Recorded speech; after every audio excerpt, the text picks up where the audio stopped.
Hi everyone, I hope you are doing great. In this video we are going to work with two SolidWorks files, one that we created earlier and another one that we will be creating now. We will also explore how to use mates in this assembly environment, including coincident, concentric and width mates.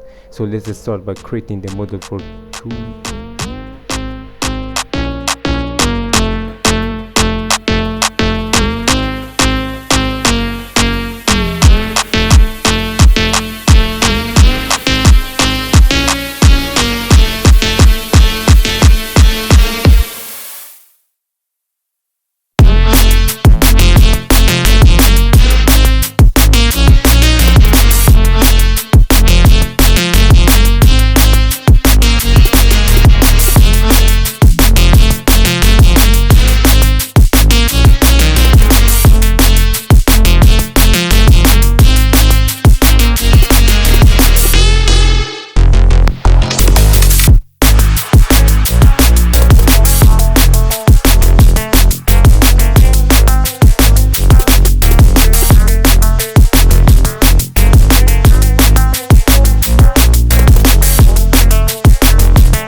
Alright everyone, we've finished creating the Day 2 file, and now it's time to bring both files into the assembly environment in SolidWorks.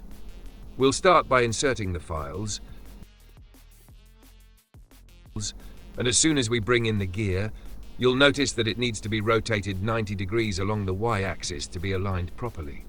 To fit the shaft inside the gear, we'll use different types of mates. Let's begin with the first one, the Concentric Mate. This mate aligns the two objects so that their centers are perfectly matched. If you look closely at this section, you'll see an option called Lock Rotation. If we don't activate it, the gear will be able to freely rotate around the shaft. Try enabling that option yourself and let me know in the comments what difference you see. Next, to stop any unwanted movement, we can add a Coincident Mate, which locks the faces together and keeps everything stable. Finally, we'll go to the Advanced Mate options and apply the Width Mate. This one allows us to position the gear exactly in the middle of the shaft, perfectly centered without any manual adjustment.